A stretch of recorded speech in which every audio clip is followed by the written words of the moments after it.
Okay, so welcome back and let's continue our discussion. Okay, so we stopped in between because of lack of time. So let's continue our discussion on the image formation model. So just to reiterate, just to have a continuity between the previous session and this session. So the essential concept here is actually there are two aspects happening. One is actually discretization in space, which is actually driven by the number of sensors. So you are going to lay out your sensors in a 2D fashion, and the number of sensors basically determines the spatial resolution or the discretization in space, the 2D space of your final image, right? So that should be very clear to you now. The other aspect is like the intensity. The light intensity cannot take any value when you want to convert it to a digital image. You have to discretize it in space, in intensity.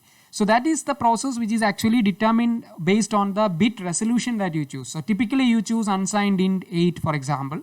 Then you will have the image going from 0 to 255 in levels of 2 raised to 8. That is 256 levels are there. Okay. And so you quantize the intensity in such a way that anything between 0 and 1 will be quantized to 1 or 0 based on the rule that you follow. Okay. So it can be ceiling rule, rounding rule, or flooring rule. Based on that, there will be some changes in the image, and people have done many other ways of quantization also. So those details we will not be discussing. But the essential takeaway that you should be carrying forward is that the digital image formation is actually a lossy process, and if you are not careful, you will have trouble. We will see that in the coming slides. So you are doing to discretize, you are basically having only few samples in space and few samples of the intensity. Okay. So if you are getting a reasonable image after that, then reasonable image in the sense like you are perceiving a reasonable image in the human eye, then you are safe and fine, no issues. Okay. So let's move forward now. So more interesting aspects are waiting for us, right? Okay, so this is an image representation which I actually introduced to you before also. I had a MATLAB example where I loaded an image of a T and a zebra, right, in the few sessions before. And then you are able to see actually in the using the surf plot in MATLAB. Similar plots will be available in Python as well, where you can actually visualize the image in a 3D way, a 2D image in a 3D way, where essentially the third dimension is nothing but the intensity. So as an image processing engineer, you should always think the image, even if you don't visualize this way, because if you start visualizing this way, all images, it becomes really complicated in no time, right? So, but at least think in this direction that an image is nothing but a function of x and y, and x and y is nothing but the 2D space of the image. X is x direction, y is y direction, and f of xy is nothing but the third dimension, which is nothing but the intensity of that image at that point x comma y. So if you see in MATLAB, if you zoom in a certain region, you will see that a lot of values will be 0 in this case, which is nothing but the dark region. Some values will have an intermediate range, which is actually the gray region, and the middle values will have the highest value, which is 1. So this is a normalized image, which is normalized between 0 and 1, and that is why 0 is black and 1 is white. But if we have an unsigned int 8 representation, 0 will become 0, and the white region, the black region will become 0, and the white region will become 255. Okay, so that is the effect of normalization. So we will come to that and all later. But all you need to understand is there is always a third dimension in an image, which is actually the intensity. Okay. So this is a more detailed explanation of how you should view an image. Image is for us an engineer, it looks like a 2D matrix, right? And you have the x direction, which is actually going here in this way, and you have the y direction, which is going in this way. Okay. So I'm naming convention problem here, because we generally consider this axis as the x-axis and this axis as the y-axis, right? But in MATLAB, for example, your rows are the x's and your columns are the y's. So that problem will always be there. This confusion will always be there in you. But you can stick to one of the terminologies and doesn't matter much. But all you need to understand is it is a 2D matrix. Okay.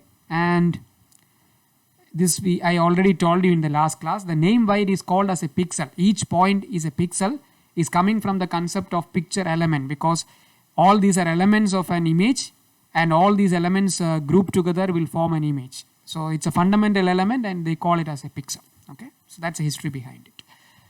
So let's move on. I don't think there is any confusion here. So x and y are the the basically the points in the 2D matrix, and f of xy is the intensity at that particular point x comma y. So here is an example. You should try it out in MATLAB or in Python, whichever way. So here I am going to try out something which is very interesting. Okay, so I have a row basically which is ranging from 0 to 511, and a column which is ranging from 0 to 511. Okay, so the size of the image that is going to be built out of this is basically 512 by 512, correct? Because I have 512 rows and 512 columns here. And then I'm forming a mesh grid actually out of these rows and columns. So basically the mesh grid is nothing but a 512 by 512 matrix. Okay, so this C and R is actually each point in this mesh grid, and that will range from 0 0 all the way up to 512 512. So in terms of the formation, I would say this way. Okay, so this mesh grid is nothing but you have so many columns and rows. Okay, so these are the rows. You go that way. Okay, and maybe I'll change the color to make it more beautiful. Okay, so you have the columns also, and it will go all the way up to this. So you have in this direction you have 512, and in this direction also you have 512, right? That's what the meaning of these two statements, right? These two. The moment you have the mesh grid, the C is basically going to take, C and R are going to take out all these values. So this value, basically the value over here, again let me change the color so that there's no issues with observation. So let me take which color? Okay, let's say this one. Okay, so let's say this point. Okay, so this point is basically your 0 comma 0, and this point probably is your 250. Sorry for that.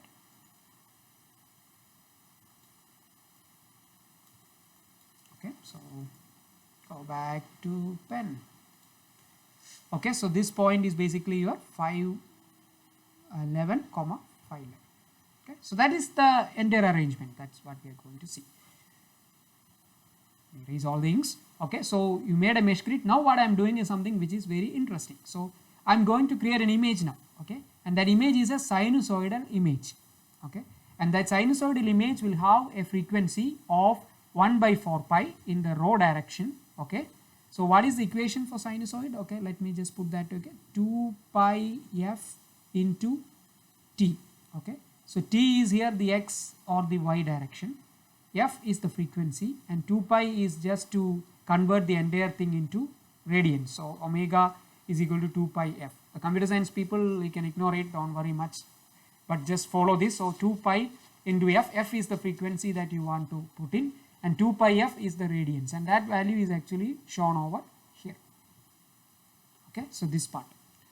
So r, so basically we don't have a time index here, so basically some index only. So this is the way, this term controls the frequency. If you don't want to really deep dive into this, the essential factor what is happening is this part controls the frequency. Okay, so here I have a sinusoid which is running over rows and columns. Okay, so that's what essentially happens. And if I do IM show of f, this is what happens. So sorry, let me just ignore the hints. So this is going to happen. So you can see it looks like a sinusoid which is going along the diagonal. Okay, so I created a sinusoid along the row and along the column, and it together if I add it up, it looks like a sinusoid which is going along the diagonal effect. Okay, if I saw the surf value, exactly this, you can see a sinusoid going along. So individually along the x and the y direction it is sinusoid, but now I have a different sinusoid which is actually going along the direction, along the diagonal direction, which is actually very clear.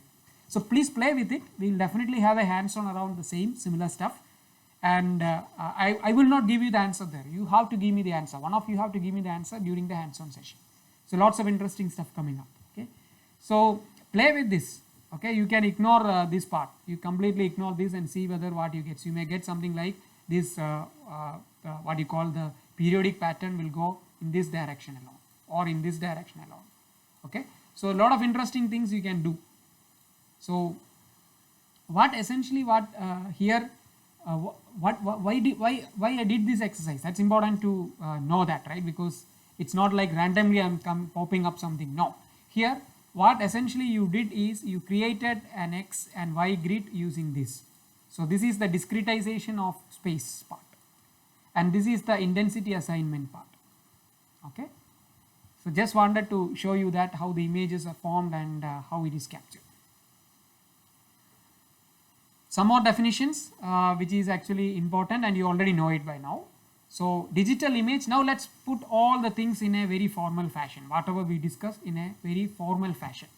Digital image is an analog image f of xy, right, which has been discretized in space and in brightness. Brightness is nothing but another terminology for intensity. And if you go back few slides back, you might see that brightness is what perceived by human brain. Okay.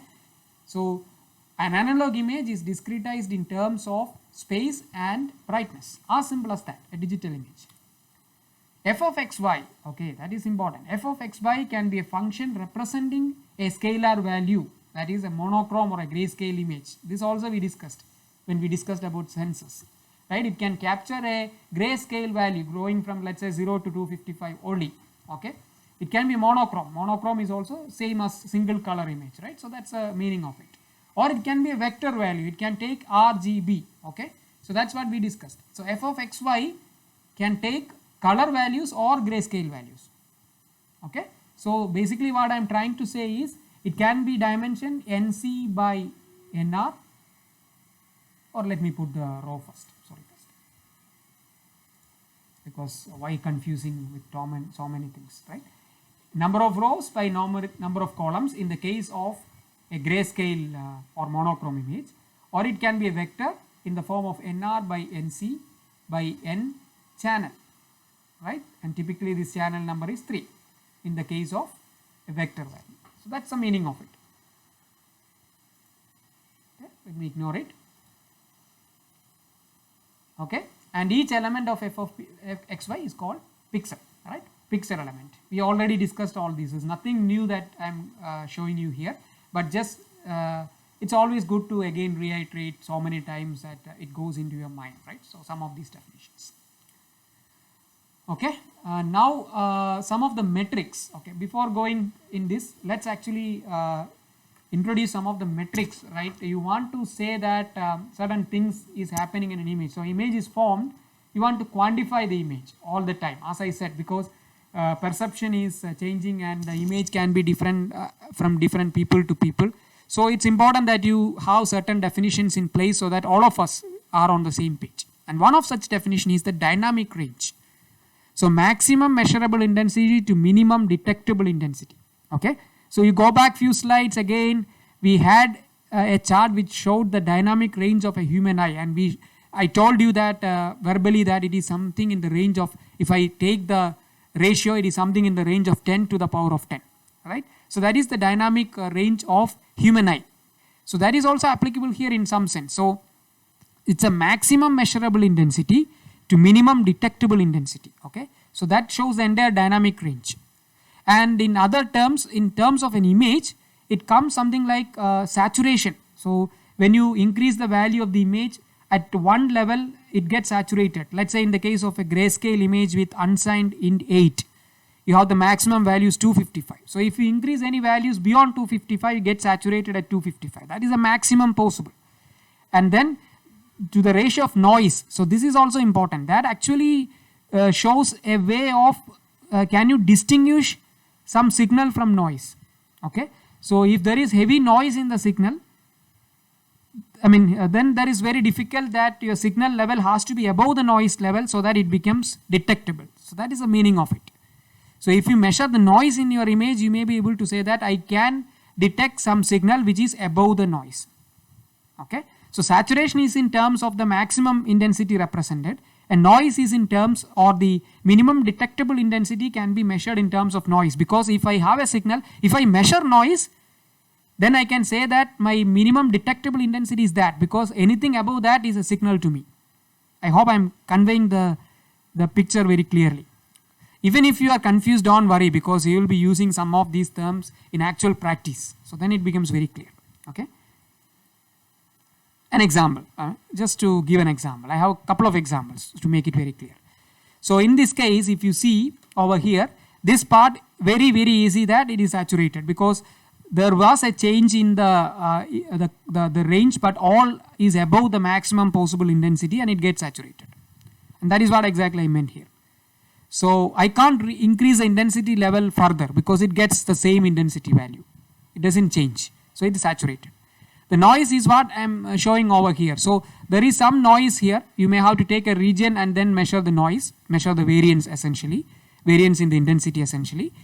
And within that range, I can't distinguish a signal because it is completely buried in noise. So that's exactly what I said or I meant. And now the other terminology is contrast. So dynamic range is the full visibility range. There is a minimum detectable range to a maximum intensity range I can go. That is the dynamic range.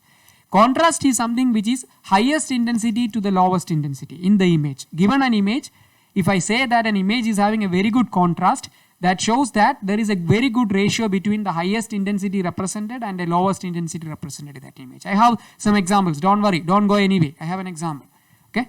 So let's go with this example first. So this image on the left side is an extremely poor contrast image, a low contrast image. And now you go back to the definition.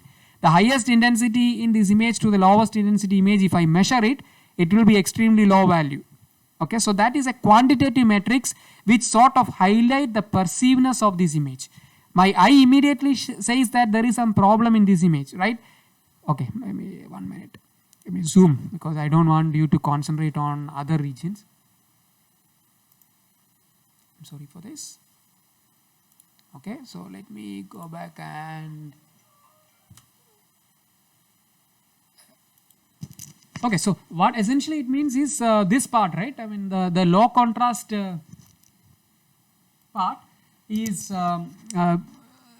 as we are seeing over here, the highest intensity, if go back and extract this image and read it in MATLAB or Python and do that ratio, you will automatically see that this has a contrast which is very poor.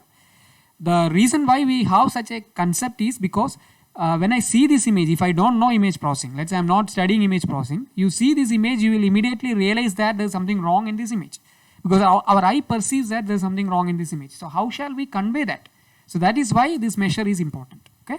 So this is an way to introduce also the metrics of improvement in an image. So when I say that I improved an image, so my original image was this and I made an image like this.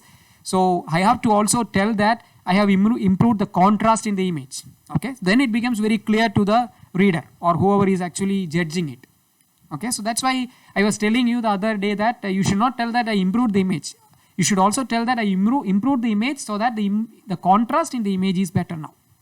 Okay, so yeah, this obviously should be very clear that this image has a perfect balance. And again, this is not absolute. Okay, so if I take the contrast measure in each one of these, obviously this will have the highest.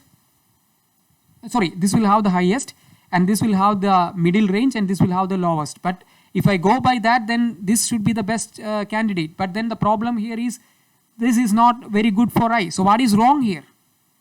What is wrong here? Okay, let it be that another question. Okay, in the quiz, what is wrong in this image?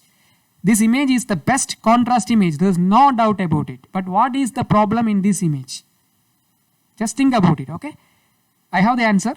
You should have the answer. Okay, so you should put that answer across in the quiz question. Okay, so among these three images, this image has the highest contrast, but that's not the one we will choose. Obviously, we will choose this. There is a reason behind that. Okay, and we call it as a balanced. There is a reason for that. Can you give me a reason for that? The answer is there in this slide also.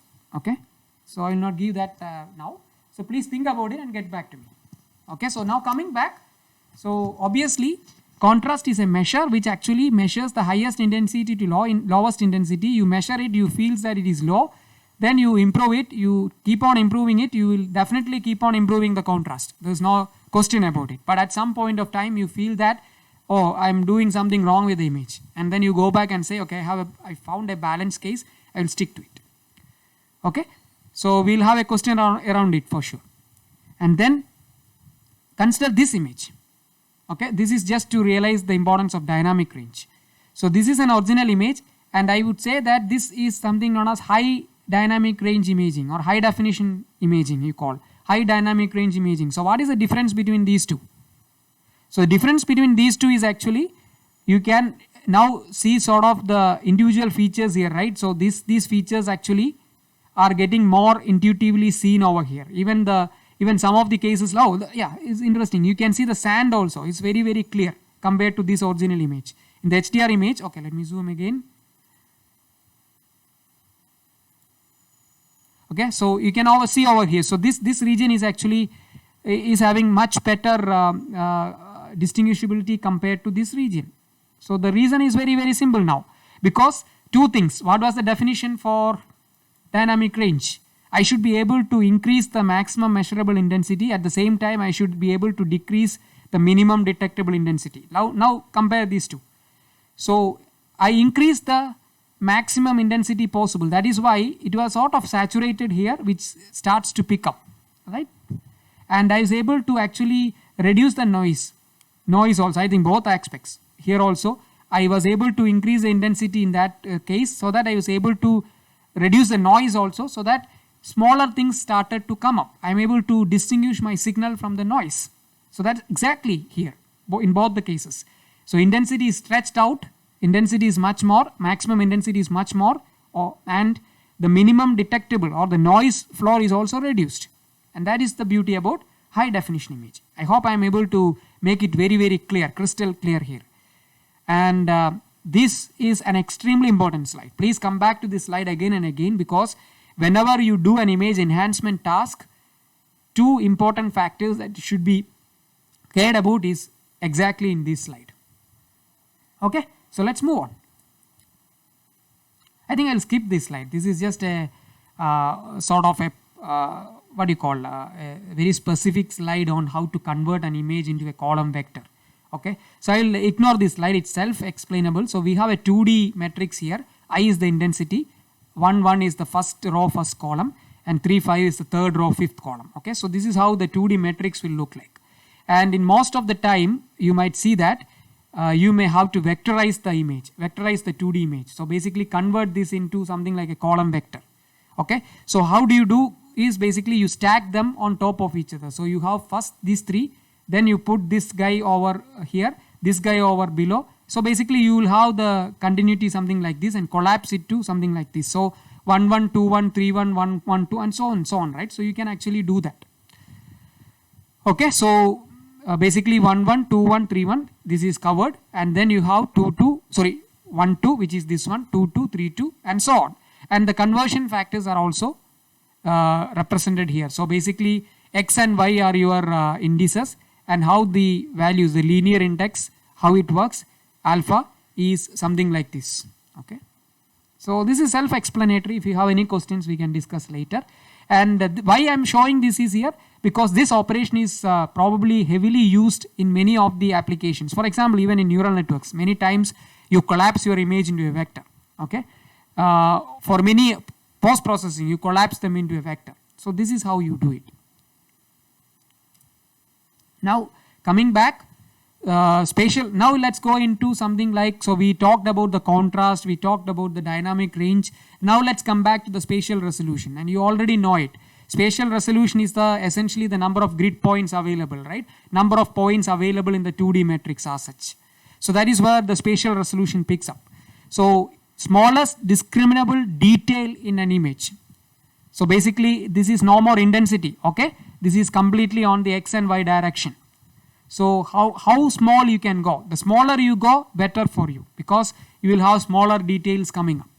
Okay, so this is typically measured in pixels, again number of pixels I would say, or dots. So US terminology is to use the terminology dots instead of pixels. So both of them are same, but number of pixels alone is not very good, useless. So it essentially becomes important when you put per distance, that is pixels per unit distance or pixels per unit measure of distance. So in US they call it as inch, right? Distance is mostly in terms of inches. So something like dots per inch, for example. So I don't know whether you are aware of this. If not, please have a Google search on this. For example, newspapers, they measure pixels or the spatial resolution in dots per inch. So you might have seen this actually when you print a paper. When you give print to a paper, print a paper in a printer, it will ask for the resolution that you want. Do you want 75 dots per inch or 133 dots per inch, 175 dots per inch or 2400 dots per inch? If you give 2400 dots per inch, that means obviously it is better, right? And you will lose out on ink, right? Ink will be lost because you are going for higher resolution. So the rate at which the ink will be lost is much more when you print at 2400 dots per inch compared to 75 dots per inch. Newspapers are of low quality, so they go for this spatial resolution. Magazines are slightly better, brochures should be better than magazines, and books should be obviously better than all of them, right? So the physical meaning here is actually, if I say the number of pixels is this much, it doesn't have any meaning at all. For example, your TV, right? You have a 65-inch TV, 55-inch TV, 32-inch TV, and so on, right? If you project an HD onto a 32-inch and onto a 65-inch, HD is something like you have 1920 by 180. Okay, so let me note down here. Okay, so HD quality when we say, okay, HD quality when we say is nothing but 1920 into 1080. Okay, this many pixels are there. Okay, so it has some meaning. Definitely 1920 into 1080 pixels are there in the entire image. That's the meaning of it. But let's consider we have a 32-inch TV and a 65-inch TV. I'm having an HD transmission. So what essentially I'm doing is I'm dividing this 32-inch into this many pixels for a 32-inch TV, and for a 65-inch TV I'm going to do 65-inch. The entire space of 65-inch, entire projection space of 65-inch is divided into 1920 by 1080 pixels. So obviously a question comes here, which will have better visual quality? Which will have better visual quality is an interesting question for you. So here 32-inch will have 1920 by 1080 pixels, and 65-inch will have 1920 by 1080. So the question to you is, which TV will appear to be having better quality? I am using the same HD transmission. And similarly you can go for 4K. Just try out and see what is the resolution. So 4K approximately will give you so I mean you can actually see how many pixels are there in a 4K. I don't give you the answer now. And SD transmission, or 720p they call, is somewhere between 1280 and 720. So this is how you are going to divide your pixel. So the question I asked you is only for HD. So I have an HD transmission. I am projecting that to a 32-inch and a 65-inch. Which will look better? Okay, so please give me answer in the quiz. Okay, so that's again some more pain for you, right? Yeah, but interesting. That's a very, very practical question. Okay, so coming back, so number of pixels alone, it doesn't give you an intuitive feel of the spatial resolution. You always have to specify number of pixels or number of dots per inch or per distance. Okay, so again reiterate that and highlighted, bold and underline. Total pixels without reference to dots per distance or dots per unit distance or pixels per unit distance are absolutely no meaning. Okay, so let's move on. Have a hands-on experiment. So we'll have this hands-on in one of the classes going forward. Okay, so let's see this. So I have a clock image here, and explanation is also shown over here. So this clock image is at a pixel or spatial resolution of 1250 dots per inch, and this is at 300 dots per inch. Okay, so let me mark it over there, so it should be easy for you. So this guy is having 1250 dpi. Okay, this guy is having 300 dpi. Okay, this guy is having 150 dpi, and sorry, 150. Okay, my handwriting is poor, sorry for that. And this guy is having 72 dpi. And obviously you can see it, the resolution is gradually decreasing from here to here to here. Resolution is decreasing, spatial resolution is decreasing. Here absolutely these the measurements, let me just remove it. Okay, let me zoom in. Why don't we zoom in? It's actually okay. So this is pretty good. You can see the dials very clearly. There's no issues. If you compare these two, hardly any difference. I can't see much of a difference. Maybe some of these arrows are becoming less clear. But now let's compare these two. Okay, this one and this one. Definitely there is a difference, right? The numbers are becoming less visible. Arrows are becoming. Oh, you see this arrow. This particular arrow. You see the arrows are completely gone. It's completely gone. And then coming to here, it's completely lost. So the takeaway here is this will have a very high resolution. This will have slightly less resolution. This resolution. So basically, what essentially it means is this means there are 1250 pixels per unit distance in this case. So a lot more divisions are there, lot more grids are there, lot more rows and columns are there in this image compared to this image which has only 72 pixels per inch. So there's a lot of clarity lost here and you are really losing information. This is why I was stressing again and again at the start of this course that digital images are lossy images. You are going from an analog image which has infinite spatial resolution, and when you digitize it, you are essentially considering only a few points on the 2D matrix or few points in the space on the 2D space, and that is going to give you loss. And if you are not careful, you end up in something like going from here to here. Okay, spatial resolution essentially is the number of pixels, number of dots per unit distance. Higher the number, better is for you. But better the number, it is worse for you. What is the problem with high number of pixels? Another question. What is the problem with higher number of pixels? So I said better the number, better is my spatial resolution, better is my image quality. But what is the problem? What is the loss for you? Okay, another question.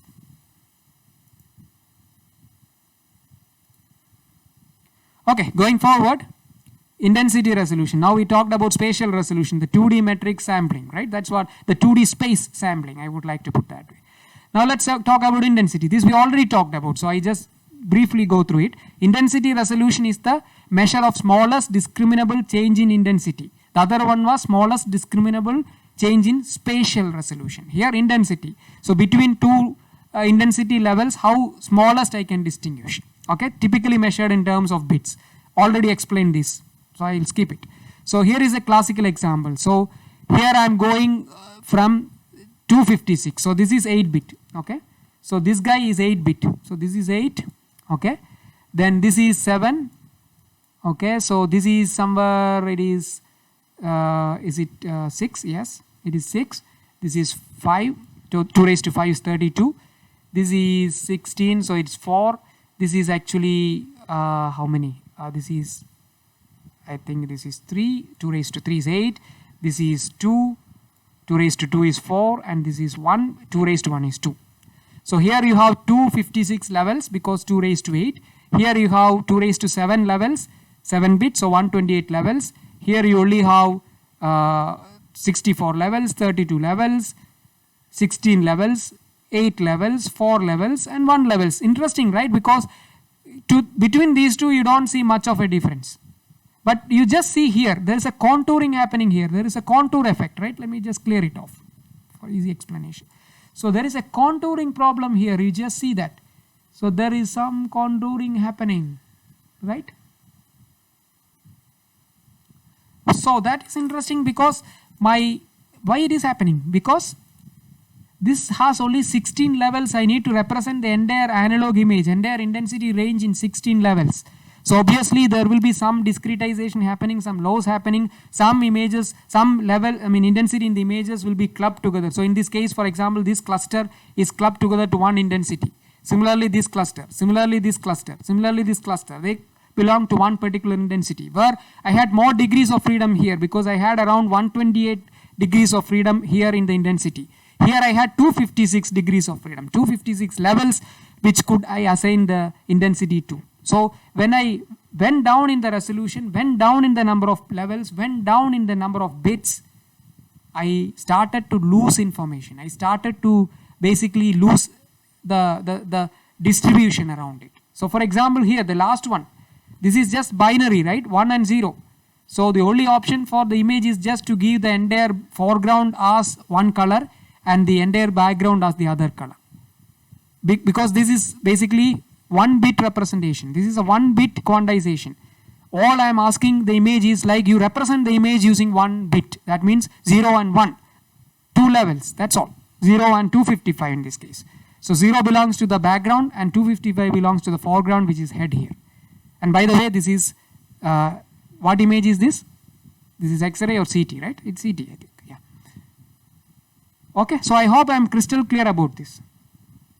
Okay, that's good. So let's move on. Okay, so so far we have been discussing about the intensity resolution and the spatial resolution separately, but we all know that the total space requirement for an image, right? For example, this will depend upon the number of pixels, which is going with the spatial resolution, which we discussed in a lot of details in the previous slides, and it's also a factor of the intensity resolution. Let me call it as Ni, right? So for example, we will call let's say 128 cross 128 image, and then let's say it is 8 bits, then it will be 2 raised to 8. This many bits is the total size of an image, right? So it's important that ideally speaking, both of them should be as low as possible, but at the same time the image should be perceivable, right? The quality should not be lost.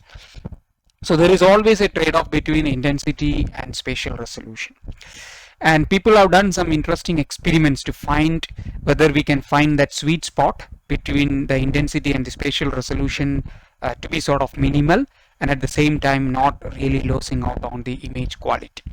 So the first of its kind work was done by Huang in way back in 1965. So what he did is actually he took 3 sample sort of images, one image with lot of details, other image with the detail being very minimum. So for example, the image of the face of a lady, this is Lena image, which is very famous in image processing community, which has very less detail, because if you perceive this, it is just a human face, right? Nothing beyond that. On the other hand, if you see this image, the crowd image, this has lot of details, right? Because if I move from one pixel to other, I may be ending up in the face of another person, or maybe hand or something else, right? Or cloth or something else. So lot of details in this particular image. And the image in between, which is the famous cameraman image, it has sufficient details but not as high as the crowd and not as low as the face image. So these are just sample illustration I'm just showing. And what Huang did actually is he basically has the number of pixels on the y-axis or x-axis and number of bits on the y-axis, and he keep on reducing them, or basically experimented with both aspects and asked people to rate on the image quality. Okay, and then he plotted something known as ISO preference curve. Okay, so I have that curve here. So these 3 specific cases. So on the y-axis, again I reiterate it, it's a number of bits, and on the x-axis is the number of pixels. So for example, 32 means it is a 32 cross 32 image, 64 means it's 64 cross 64 image, and 256 means 256 cross 256. Of course, modern day we can go even beyond this because we do have the Ultra HD and so on, right? And the y-axis here, 4 means 4 bits and 5 means 5 bits. Okay, so that's the concept.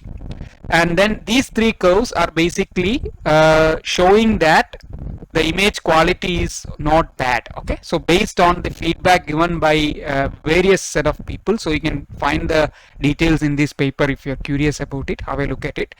So along this curve we are perfectly fine with the image quality. Okay, so let's see some details here. Let's take the face image. In this case, for a resolution, let's say somewhere around here, near to 256 cross 256, and the bit resolution is somewhere between 4 and 5. So let's approximate it to 4 bits, for example.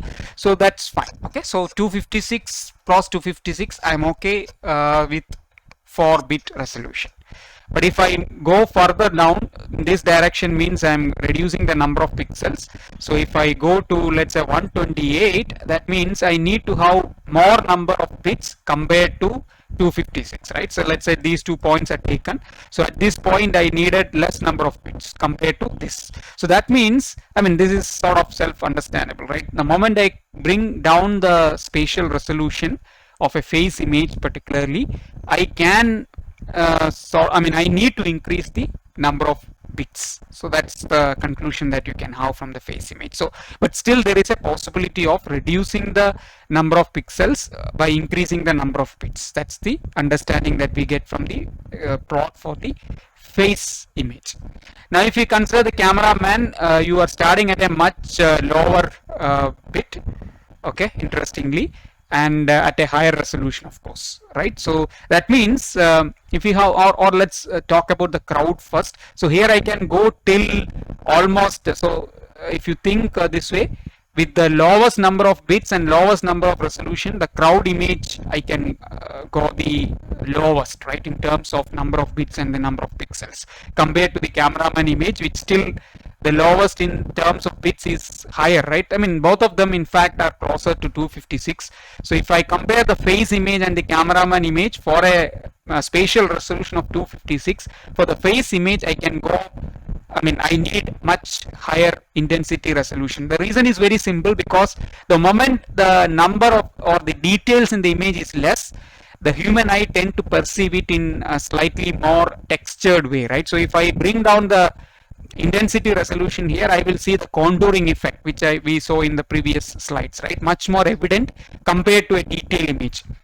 The contouring effect in the case of crowd image will be much less, because it has too many details. So that's the conclusion. So the takeaway from this sort of chart is something like, if I have a lot of details in the image, I can actually have a lower spatial resolution, because human eye doesn't perceive that quality loss because of spatial resolution if I have a lot of details. And at the same time, I can bring down the intensity resolution as well, which is quite interesting to think of, right? So very, very important concept, ISO preference curve. So you can also try to take 3 sample images like this and do this experiment by yourself, and you will also come to some curves which are similar in this sort of nature. And where is it used? So yeah, that's very important, right? A lot of compression algorithms when we talk about is trying to reduce the number of bits as well as the number of pixels, right? So as simple as that. So ISO preference curve will give a nice sort of what you call a sweet spot in terms of spatial resolution and intensity resolution. So many a times, even the algorithms which are there at the right back end of a YouTube or a Netflix, or even in terms of TV with a lot of sophisticated controls, television with a lot of sophisticated controls, ISO preference curves are used left and right. Okay, so it's very interesting concept, worth knowing. This is the last slide. Okay, so we will finish off after this slide. Sorry for a slightly prolonged duration here, and this is the last definition I want to put it across. Okay. So when we say images, images are built out of 2D matrices, and each point in a 2D matrix is a pixel, and we can establish something like neighborhood for a pixel. So I can have a 4 by 4 neighborhood and an 8 by 8 neighborhood. When I say 4 by 4 neighborhood or 4 adjacency, it is nothing but only the directions of east, okay. So only the direction, only these 4 directions, right? And typically we call them in terms of direction. So east, north, west and south. Okay, so this is 4 adjacency, and the other one you can go is 8 adjacency, where you will go, you will have, okay, let me use a different color.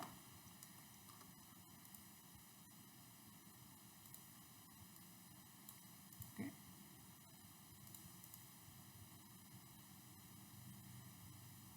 Okay, so if you go here, you can have directions like this, which is northeast, then here which is actually northwest, this is basically southwest, and this is basically southeast.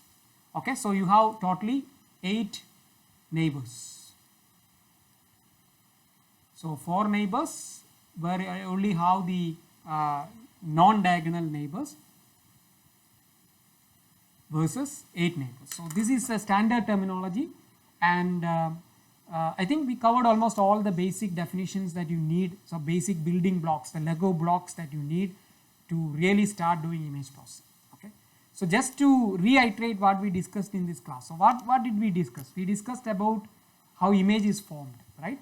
The basic image formation is actually split up into essentially 2 processes. One is discretization in space, the other one is discretization in intensity. This will lead to the spatial resolution which is more or less expressed in terms of number of dots per unit distance or number of pixels per unit distance, and the intensity resolution, which is represented in terms of bits, right, number of levels. And then we also discussed about a trade-off between the intensity resolution and spatial resolution. We also saw the pitfalls of intensity resolution and spatial resolution if you don't care about it much, right? And then we discussed about two definitions which are extremely important. One is the contrast and one is the dynamic range, which is extremely important when you do a task and say that I improved an image. You should always quantify that. What is that improvement about? And then last but not the least, we discussed about these pixel neighbors, which is extremely useful because at some point of time you will start using the neighborhood information. So you don't really consider a pixel as a single entity, but you consider that the pixel is influenced by the neighborhood pixels. So you use it for something like edge detection, segmentation, something like image classification. You have to use that. Okay. So with that we will stop. So this week's videos are over. So please go through them and discuss any questions, any doubts you have in the live session. And we will have a hands-on related to these two videos, or these three videos rather, in the hands-on session next week. So till then, have a nice weekend, and hope to see you, all of you, in the next video lecture. Thank you.